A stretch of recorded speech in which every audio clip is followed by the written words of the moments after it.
The Natural Man podcast is intended as general information for educational purposes only and should not be construed as medical advice or a diagnosis of any kind or as a substitute for medical treatment. The information provided in this podcast is not meant to replace the advice of or treatment by any physician. Do not rely upon any information to replace consultations or advice received by qualified health professionals regarding your own specific situation. If you suspect that you have a medical problem, you are urged to seek competent medical help. The Natural Man podcast and its representatives and agents disclaim any liability for any negative or other medical or other outcomes that may occur as a result of acting on or not acting on any information contained in the podcast. The views and opinions expressed by the host and all guests are their own, and their appearance on this podcast and at the website of the Natural Man podcast does not imply any endorsement of them or any entity they represent and does not necessarily reflect the views and opinions of the Natural Man podcast. This is the Natural Man podcast.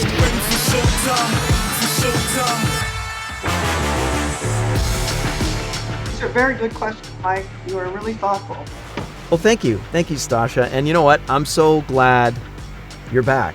I mean, you're such a great guest. You provide so many insights. I love the research you do. It's I keep saying this and I sound like a broken record, but it's groundbreaking because no one else is really doing the same research. Like nobody else has really investigated vitamin D and B vitamins the way you have in relation to sleep. And it's very obvious that we need vitamin D for a good night's sleep. And when we get D deficient, a lot of us have sleep issues, and people just aren't checking those markers, and they need to, because some of my functional medicine doc friends tell me that the majority of their complaints now are insomnia, which is just insane. Like it's like the whole world's forgotten how to sleep, and so I love the research that you do because you're putting a lot of pieces of the puzzle together. And I know sleep is complex. I know there's so many different aspects of sleep. There's cortisol, there's melatonin. There's research now saying that, forget the name of that neurotransmitter. Histamine, elevated histamine has an awakening aspect to it that keeps people from sleeping. So there's so many different triggers. And so it's important to investigate this stuff at the depth that you're doing. And, the last time we had you on, we discussed, we were going to go into more vitamin B related material, but then we just went on this amazing D tangent once again. So it was almost like a part two to the last time you came on, talking about vitamin D, because there's just so much to cover. Like, it's like we have to do a whole series to get through this. Am I right? Yes, true. Yeah. So I mean, I'm glad you're here, and let's try to dive into B vitamins today. You touched on this last time. Your research has shown that they are also essential for optimal sleep. And I want to go into that a little more in depth today. I know you lecture other physicians regularly and you educate a lot of people on this, but how do B vitamins fit into the overall sleep picture? This is going to take us a little while, but there is one of the B vitamins, B5, that has been completely overlooked because in the 1970s, someone decided that there is no B5 deficiency because it's in every food, and that's wrong. It's not in any food. If you go back to the original articles who were doing the studies in this were measuring coenzyme A. They were not measuring B5 when they looked at the food. So B5 turns out to be directly part of making acetylcholine. Acetylcholine is one of the really important neurotransmitters that we need to pay attention during the day and to sleep at night. One of the things we mentioned about D was that D, when it goes into the brain sleep switches, it makes the final enzyme, choline acetyltransferase, that's used to make acetylcholine. But that enzyme needs two things in order to have its actions. It needs choline and it needs coenzyme A. And B5 is needed to make coenzyme A. So oddly enough, when medicine decided in the 1980s that if you have a good diet, you don't need vitamins. So there was just an arbitrary decision that medicine was no longer going to take responsibility for vitamins or teach about vitamins, and it became the purvey of the other practitioners. This is a bizarre attitude because every single one of the vitamins is a integral component of our biochemistry. But when medicine decided that, it was before the D deficiency epidemic happened. So one of the things we mentioned in the prior two uh, interviews was that D is a hormone that actually is necessary for the right species of bacteria to live in our intestine. When the D went low, there was a second thing that's just as important, which is that we lost our microbiome. We lost the species that make the B vitamins. So ultimately, we always have two things. Nobody gets sick from just a D that's low. In my experience, they only get something wrong, including sleep problems, whether they're aware of them or not, when their D goes low and their microbiome undergoes a change.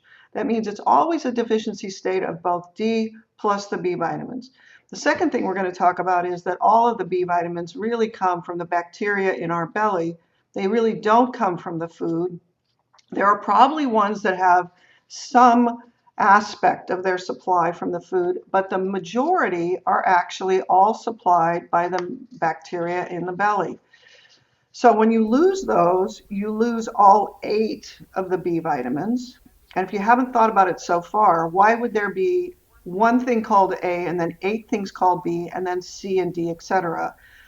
So there's an interesting thing in the background, which is all the B vitamins always came as an intertwined packet of 8 different, actually very interdependent chemicals for our biochemistry, and they're supplied by this 4 specific phyla of bacteria. And that foursome existed on our planet and supplied each other with these 8 chemicals called B.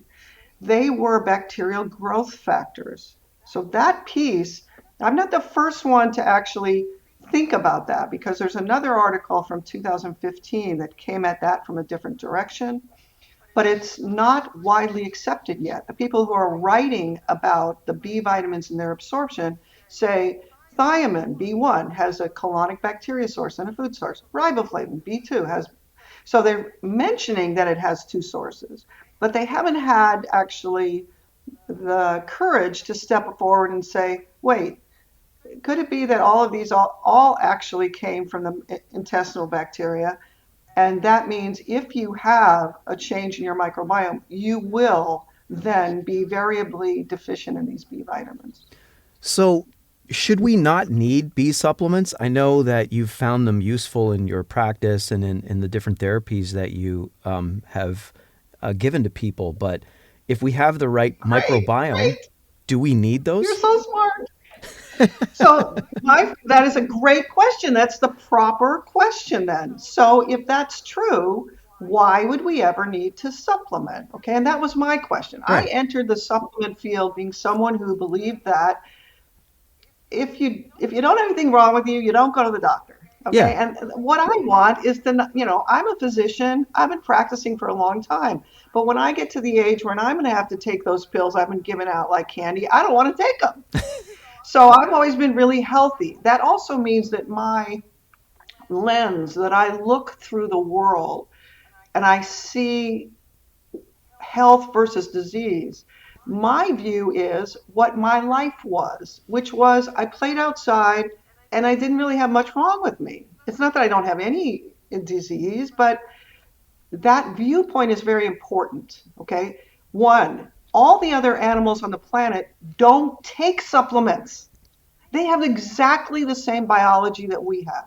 The dinosaurs had the same biology we have. That's 250 million years old.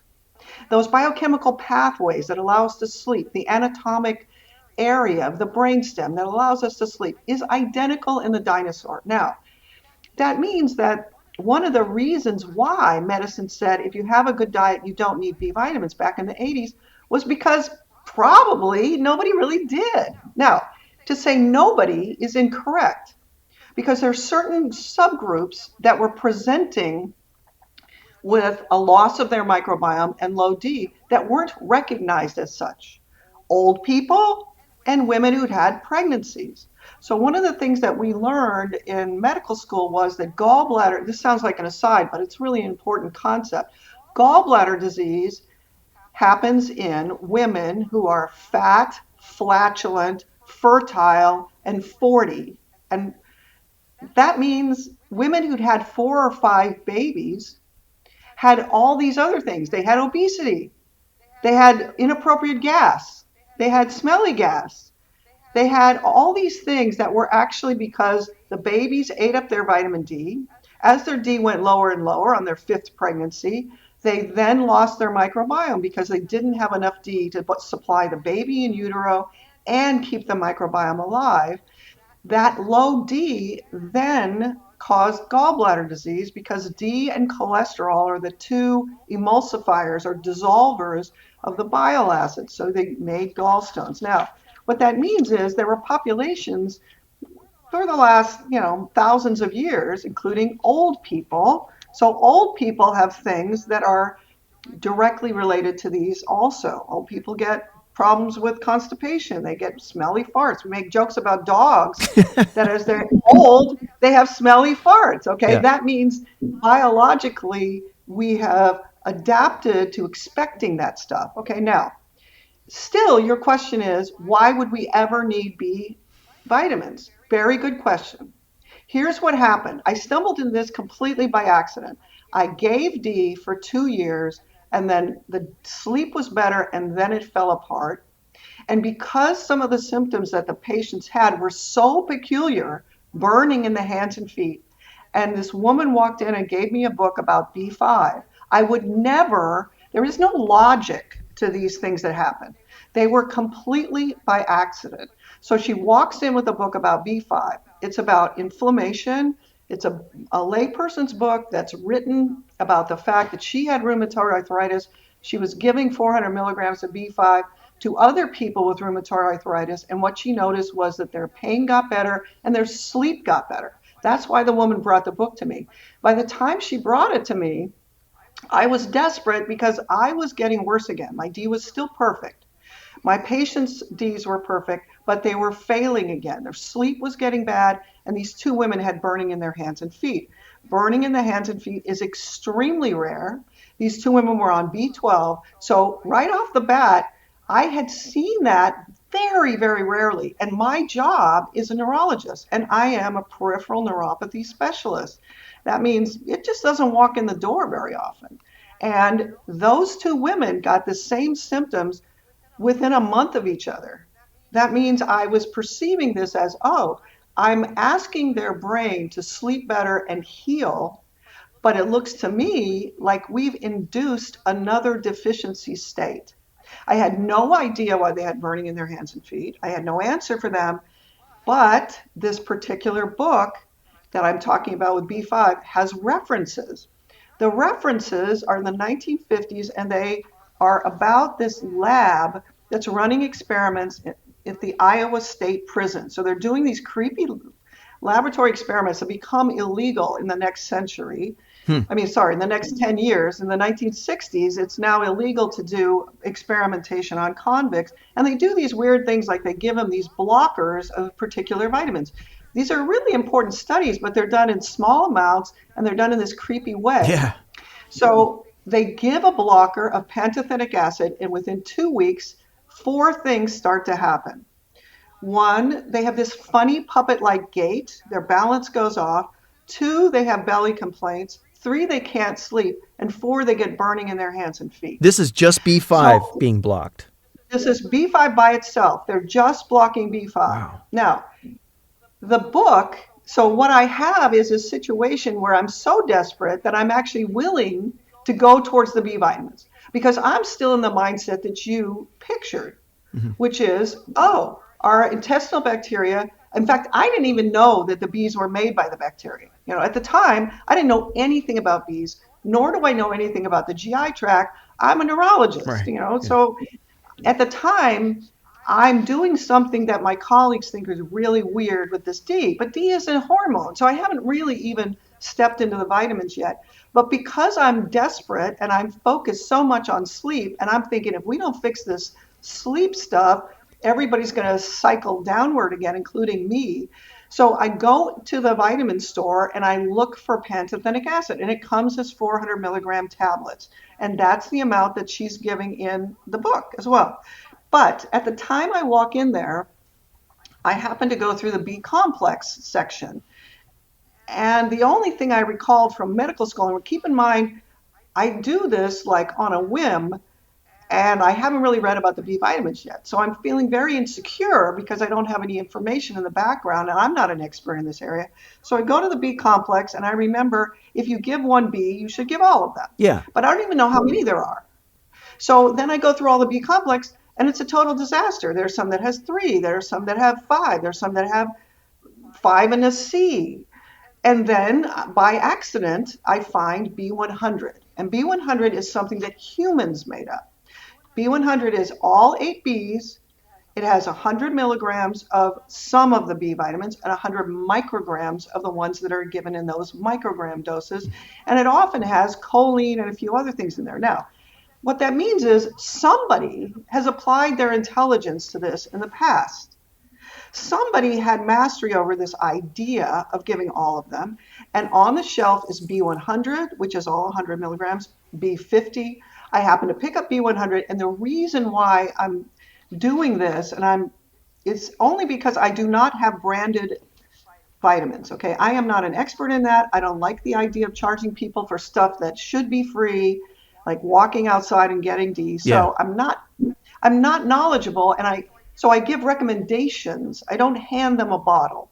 So I don't want to say, take a B complex and this 400 milligrams of B5. Instead, I have just learned that the dose and the blood level of D makes all the difference. That means, oh, I better know what these people are taking in terms of the dosing. And the only way I can really arrange for that is to say specifically, this is a non-proprietary. That means it doesn't matter what brand it is. It'll still have 100 milligrams or 100 micrograms so that we have a constant amount. So I go home and I take B100 and I take 400 milligrams of B5 because I'm doing the same protocol they are. And I have this very peculiar buttock pain. Like the muscles of my butt hurt when I sit on a chair, which is extremely peculiar. I have no injury. I'm still running. Doesn't hurt when I run. So I take this combination, and starting on the Monday, I start giving this recommendation out to all the people who've had sleep studies that are abnormal, who have now come back and are being followed by me for various things. And they're starting to fail their sleep again, and their pain is coming back. And the pain is of various kinds. Those 2 women had burning in the hands and feet. Most people have joint pain or back pain, things like that, often things that they've had in the past. So I give out this recommendation, but by Friday, my restless legs is infinitely worse. So this stuff has made me now jump around like a jumping bean all day, which my restless legs is very controlled with the medicine I take. If I take it, I don't have it at all. So by the end of the week, I'm like, uh-oh, this has made me worse. This is maybe a dose effect. And this is all, think of the coincidence there. If I don't have something that is really prompted by this B5 to get worse, I won't notice. And then, so I notice I'm a lot different. I stop the 400 milligrams of B5. And then in a day, my buttock pain is completely gone and my sleep is great. Huh. And frankly, that, because it doesn't fit with medicine's viewpoint of what's going on, was really weird. Okay. And I'm already thinking my colleagues are going to think I'm completely crazy. They already do. Then my patients start to come back. So I've only given this recommendation to about 40 people over 1 week. But as they trickle in, remember that the dose in this particular book was 400 milligrams. And the reason why she wrote it was she said these people have better effect on their pain and their sleep gets better. Well, my patients come back and say, see this 400 milligrams of B5? Were you trying to kill me? I'm like, no, what happened? And they all report the same thing in the same phrasing. I got so agitated. I got so revved up. I couldn't settle down. Wow. And I couldn't sleep at all. It is a completely opposite effect from this woman who had enough lay people that she'd given it to that she got her stuff together, got herself a ghostwriter, and wrote a book about it. So it's not like there's no one else writing about those effects, because what you just heard me say was there are these references in the 50s that say if you block pantothenic acid, you immediately get insomnia. That means that just like with D, that I'd gotten really good with, too little B5 and too much B5 has the same effect. Wow. Well, that's mind-boggling, number one. Yeah. Number two, some of these people, fired me. They said, you should know better. And I'm like, I'm sorry, that's the only dose sitting on the shelf. It's innocently sitting on the shelf at the vitamin store. Now, the first thing you should think is, one, how could B5 be in every food if 400 milligrams under certain circumstances would make you immediately insomnia? Yeah. People are going to notice that. Okay, so one, it's not in the food in that form anyway. The second weird thing is, as a neurologist, this stuff is acting like a drug. This is acting like an amphetamine. This isn't going immediately in the dose I've given, going up into the brain and having an effect. Like, that's freaky. Like, shouldn't there be some biologic process that puts the brakes on and decides when to secrete this stuff? This is really weird. Mm-hmm. Now, so many of them came back. So about 30 of out of the 40 come back and say the same stuff. I had insomnia. I stopped it. Several of them did the same thing I did. They stopped the 400 milligrams of B5 and they stayed on B100, and they came back and said, you won't believe me, but as soon as I stopped this 400 milligrams, my pain went away in a day. Really? And my sleep got yes. And the I was B5, like, how much B5 was in the complex? Because it was still in it's there. 100 milligrams. Wow. Okay, it's 100 milligrams in the pill of B100 because it's got 100. Okay, so now in the background, so I'm saying, yeah, that's what happened to me. What do you think is going on? Because I don't have a clue. Okay, now I'm reading about B5. The only big literature about B5 that's referenced by the woman who wrote that lay book was that B5 makes coenzyme A that makes cholesterol. No, sorry, that makes cortisol. Mm-hmm. So all the references and all the scientific literature between about 1950 and 1975 is about using B5 as a way of treating autoimmune disease. So her a knowledge about this as being related to autoimmune disease was based in the scientific literature. There are all these clinical trials using B5 in combination with pyridoxine or B5 by itself in people who have autoimmune disease, rheumatoid arthritis, lupus, etc. And they were usually not successful. In the background, with my now focus on the fact that, one, I think the people who have autoimmune disease always have a low D and they've lost their microbiome, so they don't get to an autoimmune disease until that's happened to them. And it's usually many years of those two being present before the immune system finally fails, because autoimmune disease is not normal. It's never normal. And it is usually has a genetic markers, but you can induce it in probably half the population under certain circumstances. That means, one, the immune system was never, ever supposed to attack our cells. Mm-hmm. So there's a long process of the immune system trying to modify things and make, so in the background, one, this dose, way too high. It worked great in her patients. Now, what's different about my patients? There's only one thing different. They've all been on D for 2 years. So that suggests that there's a synergy. Somehow D and B5 intersect somewhere. Okay, so for 2 years, I'm stumbling around doing it completely clinically from my experience and other people's experience. In the meantime, I'm reading these articles. So in 2013, I'm reading an article. This is when it happens to me. I'm reading an article published in 2011 where he says, hey, thiamine has a colonic bacteria source and a food source. He's reading every single one of the 8 B vitamins and saying they all have a source from the poop. And so I think, well, what? My patients all have IBS. So, and their diets have not changed. Okay, something happened. And those 2 women with the burning, 2 days later, they have no burning. Hmm. Okay, dramatic response. Now, they weren't taking just B5, they were taking B5 plus B complex. Now, in the background, though, that means we have clinical evidence suggesting that I can actually make someone B vitamin deficient by giving them D and pushing their brain in the direction of sleeping better and healing better.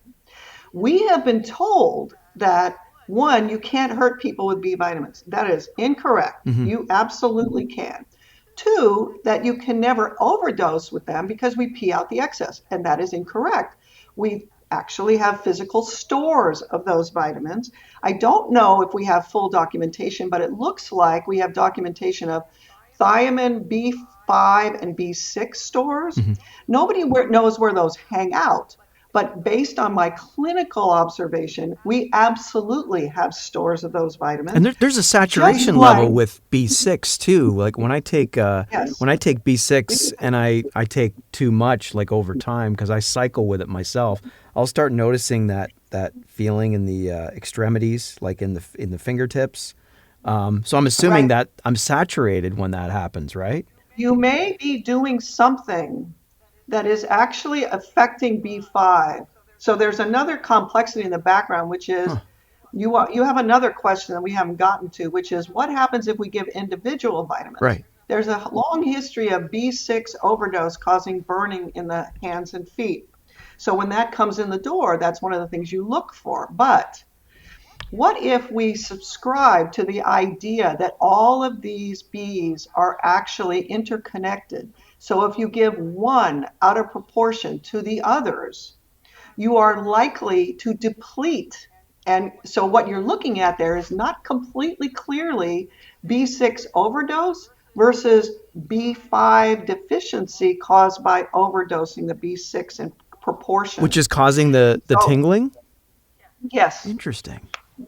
because the B5 blocker that they gave also caused tingling in those people that they did those blockers on.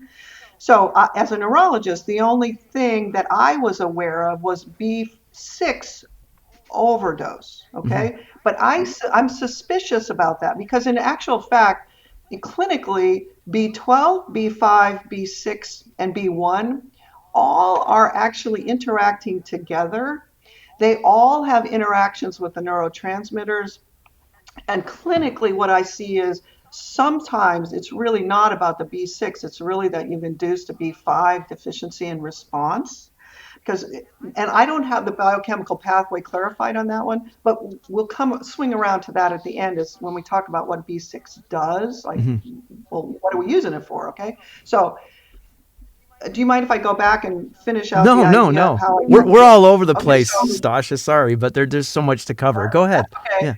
So, one, my final conclusion was okay, my patients have IBS at least a third of the time. I didn't have what I thought was IBS, but I had had a huge change in my GI tract, and I knew exactly when that was. It was age 35. I stopped being able to eat big steak, and I happened to eat a big steak and a huge roasted garlic, like a whole garlic head, and I thought I was dying.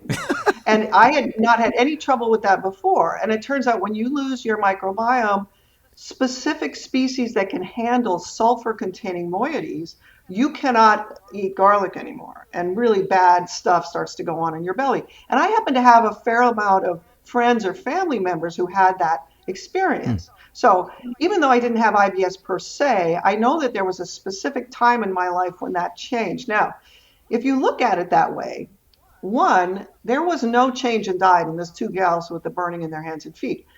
That means really it was that their microbiome was not right, whether they had symptoms or not. Now, in the background, because of Walter Stubbs' publications about the fact that D has receptors all over the GI tract, I naively thought that giving D and getting really good with the dose was going to bring the microbiome back to normal. So I knew very little about the GI tract, but I knew that most of these people who were constantly commenting about IBS, I was taking probiotics, they're taking probiotics or trading recipes. And so I knew that that was a time linked to the D deficiency. It started to be reported in the 80s, just like the sleep disorders. Now, what I obviously saw was that the D that I'd been given for 2 years did not bring the microbiome back to normal. This is circling all the way back to your original question. Hmm. Why would we ever have to take more Bs? So then my conclusion was, okay, if the bugs didn't get happy again just by giving them D, what on earth do those little guys want? Why are they being so picky? And what if these 8 chemicals, all called Bs, were really bacterial growth factors? If they all come from the bacteria, well, why are the bacteria giving them to us? They're probably not. They're probably trading them. They're probably a symbiotic for phyla. And what had happened was my husband handed me this article out of the Economist Journal that actually talked about the fact that there are 4 specific phyla, and that things like, gee, if you do a gastric bypass on a mouse and then you take the mouse's poop and you give it to the next mouse that's sterile, the second mouse loses weight. Hmm. Those sorts of things that are now being accepted as, oh, yeah, fecal transplant, you better find out if the person who's donating their poop was fat or skinny, because that's what's going to happen to you. Yeah. Those things hadn't really become, that was 10 years ago now. Those had not become common knowledge. But at the time, there are all these things that are linked to what happened to my patients. Like with D alone, they did not lose weight. They felt better, they exercised more, but they didn't lose weight. That means their microbiome is not coming back to normal. And it really turns out that the microbiome is the most important piece of this whole bit of information. This is really why I have a website instead of just a handout about D. Yeah. So I'm sitting there with these patients who have terrible things. Okay. They don't have like, oh, my foot itches. They have, I can't sleep and I have terrible pain. So I better figure out what I've done to them by 2 years of D. And we have this wonderful event where B100 makes the pain go away completely. And I'm thinking, this kind of means probably that if all the Bs come naturally from the microbiome, that B100 is pretty similar to, it might be not be exactly what we get, but it's pretty similar with what the microbiome would usually produce. Hmm. So that's the first idea. The second one is, maybe if we're supplying, what we're really doing with it, both D and this B100, is we're making this soup of bacterial growth factors. The bacteria that we take, that we buy $60 worth in a line, won't do anything. You'll just swallow it and poop it out unless you give it the bacterial growth factors it requires to make millions of daughter bacteria cells, because they're dividing. It's like a big river of bacteria. Hmm. When you think of it, you're looking at the top of the small intestine. 2 minutes go by and that group of bacteria are now moved down. So you're still looking at a pile of bacteria, but it's not the same population it was there even 5 minutes ago.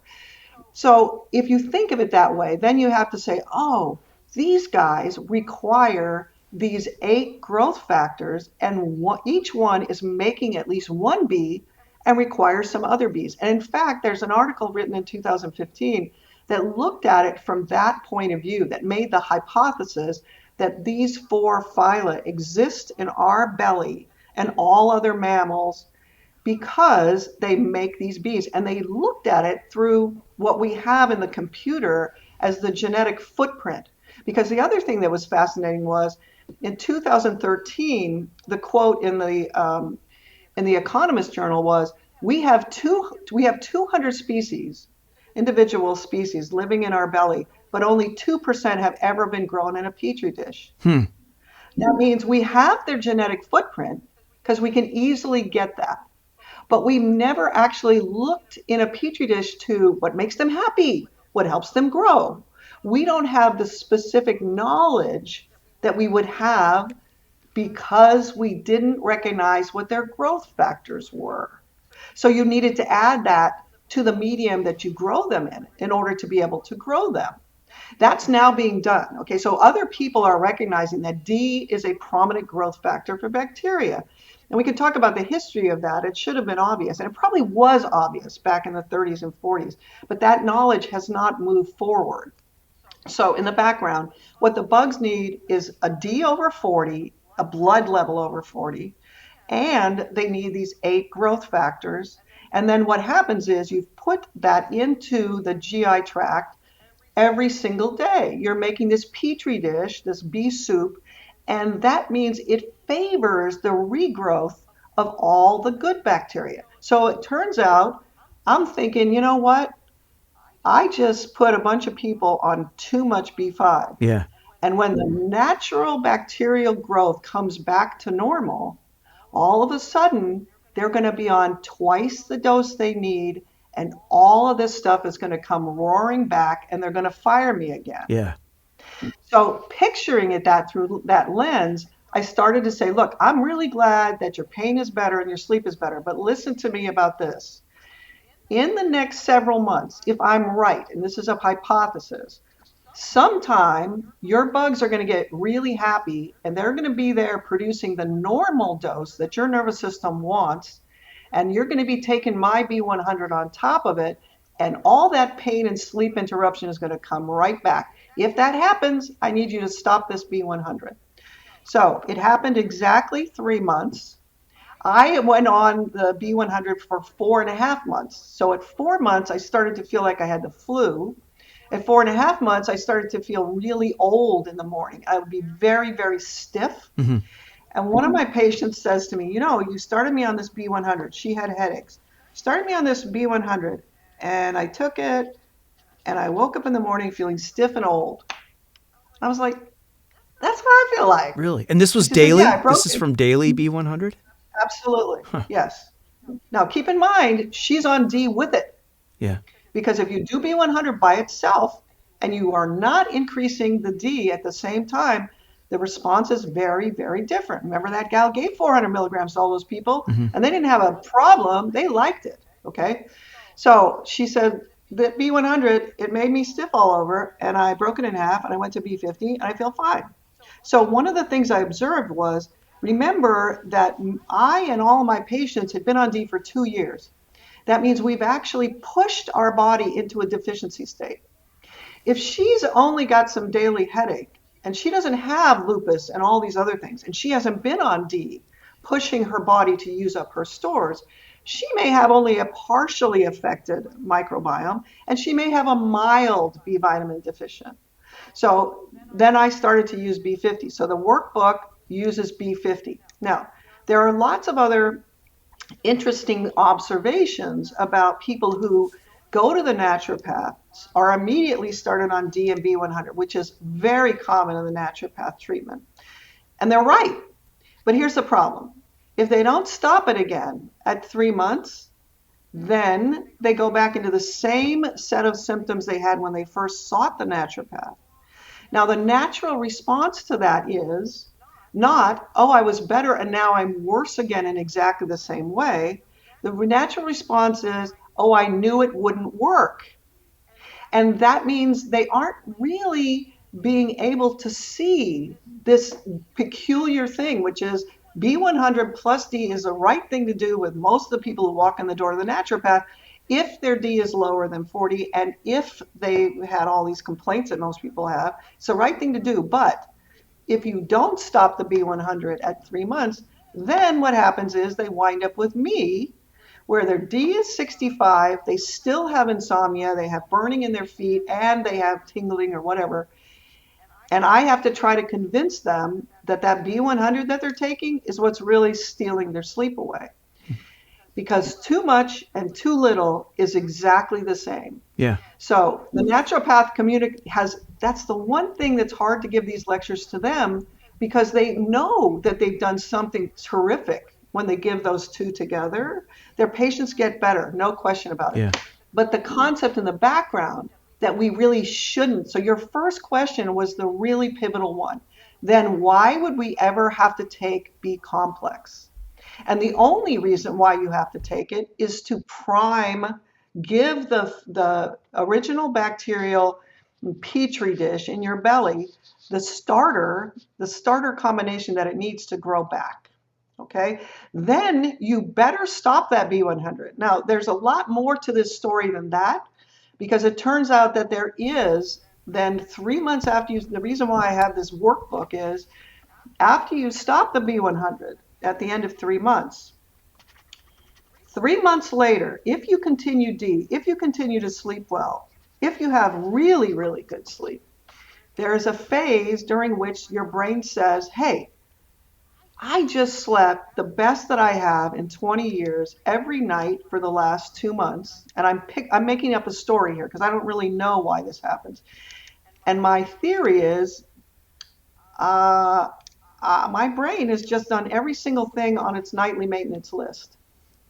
And it then says, if you would just give me a few more of these building blocks, which are the B vitamins and other vitamins Mhm. that I need to put myself together, I can do some deferred repairs. I can do some of the stuff that I only do once a month. I can actually reverse disease. Okay. Now, that turned out to be the case for everyone who does this program. And I'll tell you what happened to me. This is not logic. To me, this is still freaks me out. Like, because your question, why would we ever need more bees, is still mine. Okay. And I, frankly, I don't think that if you look into the literature about hunter gatherers and what are their D levels are in the 40s and 50s. Mhm. But you're studying a population that we're making an assumption there unless the population is elderly, they've never been profoundly D deficient because they don't even have a hut. They sleep under trees. That means that the level of D that I'm suggesting that you need in someone who has had a sleep disorder may be higher than what you would need if you never had a D deficiency. Okay, there's some logic to that. So I think that what we're doing when we go to a D level of 60 is we're actually having to supply extra for us to be able to see this physiologic response with the sleep. Now, the second piece of that is then my claim is if you never let your D drop below 40, then you'll never lose your microbiome. And I say that arbitrarily because most of the people that I were in my practice and now in my clients had D's in the 30s and below. So I think when we were still living outdoors, we would still have a D level that would vary between 40 at its lowest and going up to 80 at its highest. And it would normally fluctuate throughout the year if you lived in Oklahoma, let's say. But it would never stay below 40 for long enough for you to lose your microbiome until you got to be about 70 years old. And then your efficiency in making D for the same amount of hours of the day that you spend in your garden raising your own food, the efficiency of making D goes down. So that there is almost a guarantee that as you get into your 70s, your D will go low, you lose your microbiome, and then you'll start to suffer from all these things like hypertension, high cholesterol, pain, etc. And you'll go to your doctor. So in the background, there are a few other questions prompted by that. Okay, so once I do the right sleep program and I take this B100 or B50, and most people in this program, I'm encouraging them to do B50. And then I have a little piece in there where I'd say, if you still have pain, and it should really say pain and sleep interruption, then try B100. So if you've been sicker longer, you may, especially if you've been on lower doses of D, like 2,000 a day since COVID, you've actually are duplicating what I did in the beginning. I was giving D by itself.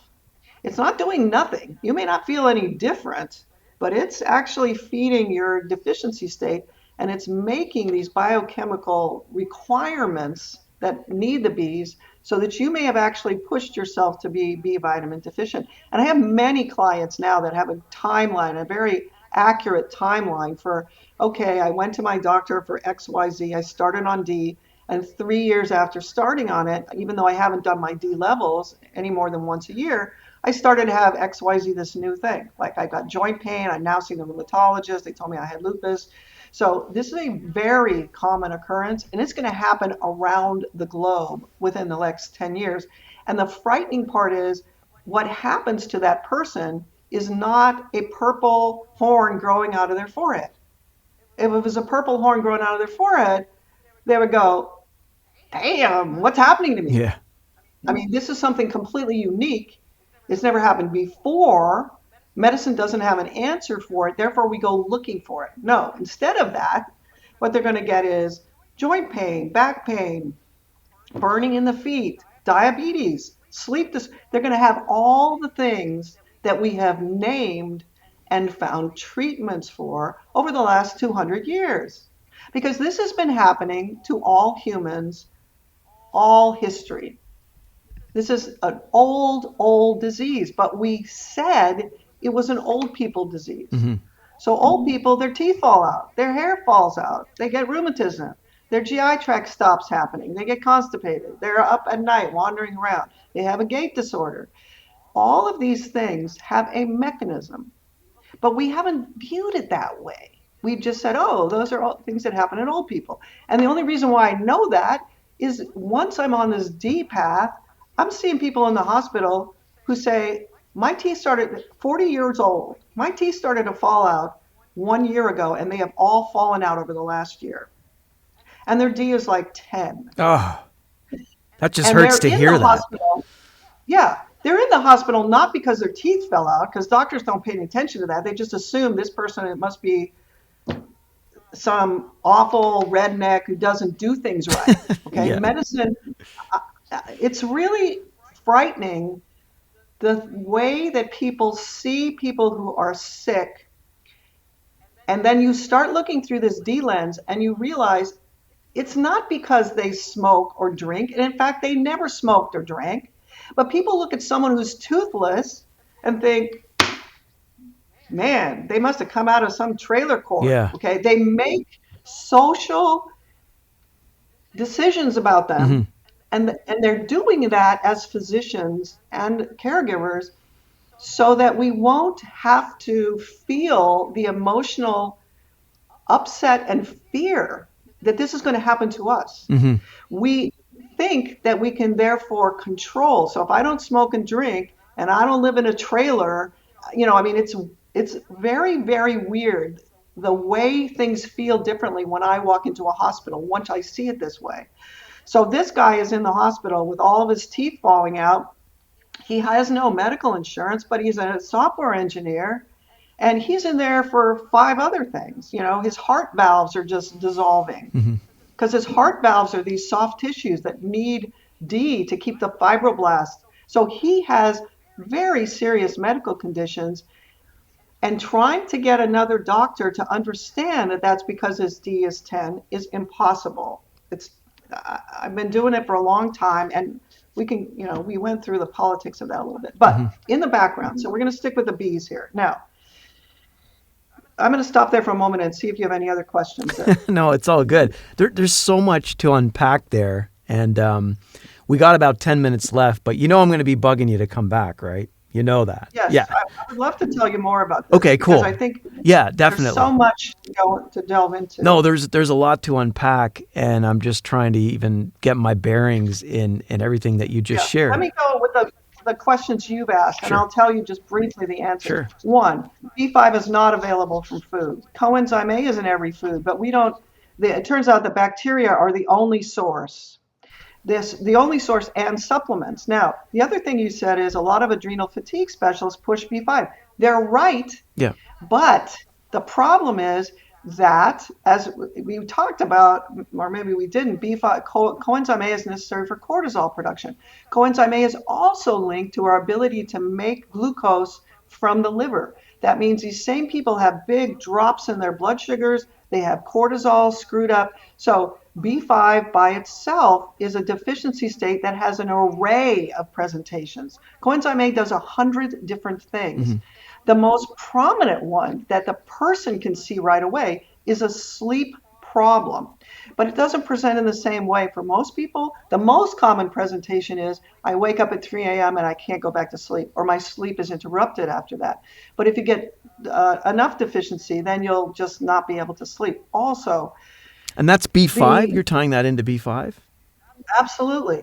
So the reason why the adrenal fatigue specialists use it is because it's effective. Now, the problem is when one of my patients who brought back, or clients, when they brought back their microbiome and their D is 65 and they go to the naturopath and they try that adrenal fatigue, now they give them 350 milligrams of B5 and all of a sudden, boom, they can't sleep.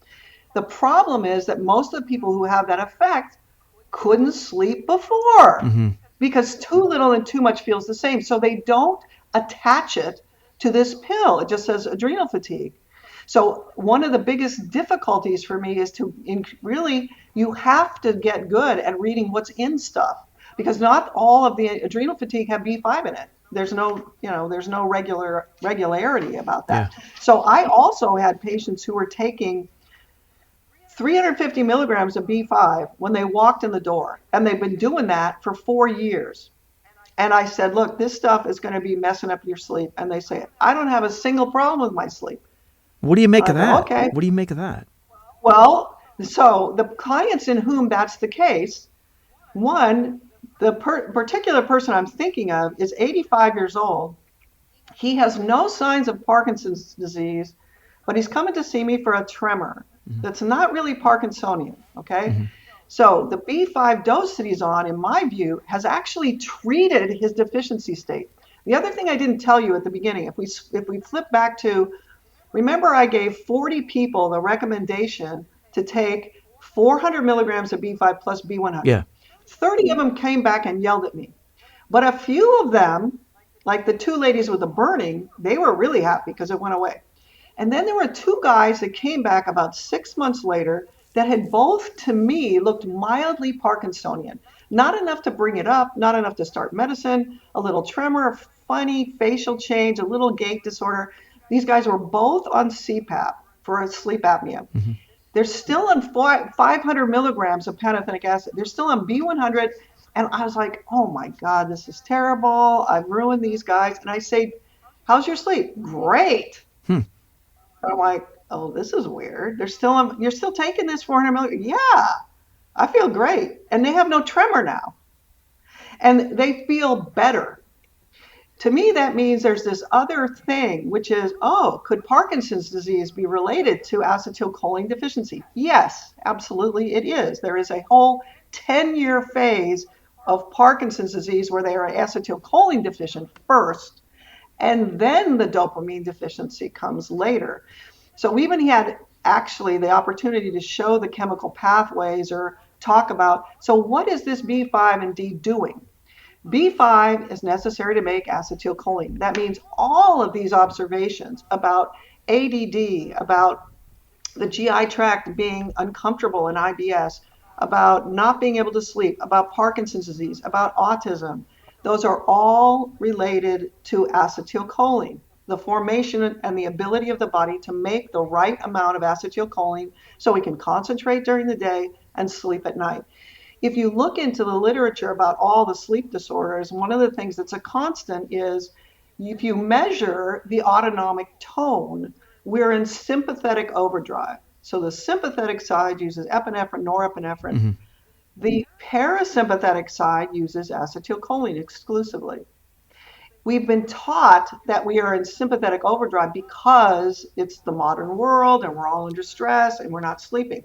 What if my body lost the chemical ability to make the juice that runs the parasympathetic side? Then I'm really running around in sympathetic overdrive because I don't have the chemicals needed to make the rest and digest side of the nervous system work correctly. So I have a whole bunch of slides that we could discuss, or it won't help if we're in podcast, but I have several other lectures where I go through the chemistry of when you do D, you're going to need to add choline, which surprisingly is in the B100, and you're going to need to have B5 and bring your microbiome back. And then there are several things that happen in the timing after that. This is something that would fit really, really well into the naturopath.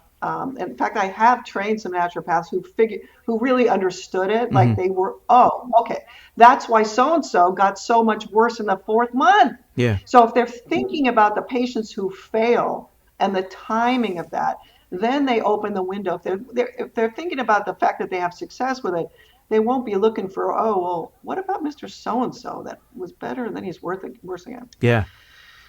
Do you think that because B5 is, and tell me if I'm wrong, B5 is a precursor to cortisol, which is why adrenal fatigue specialists always push B5. So if we're in a hyper, adrenal fatigued state, if we're in like sympathetic mode all the time, if we're not sleeping, if we're stressed, if we're wired and tired, which is a famous symptom of that.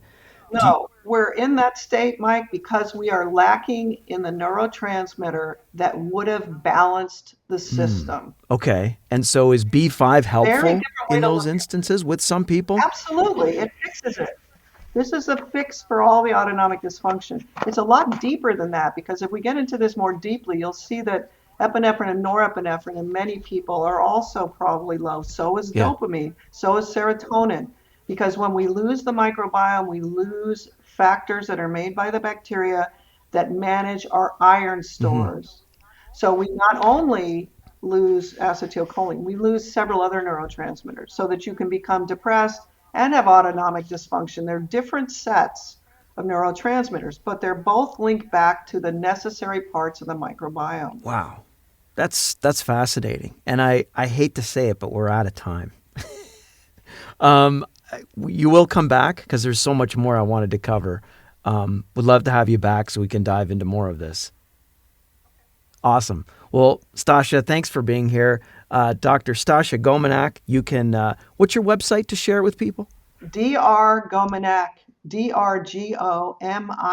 DrGominak.com. Okay, great. And we'll put that in the show notes. And thanks for being here. And thank you for joining us for this edition of the Natural Man Podcast. Make sure you check us out. Subscribe to us, and you can jump on our website, naturalmanpodcast.com. Until next time, I'm Mike C. Stay healthy. This has been The Natural Man Podcast. Check us out, naturalmanpodcast.com.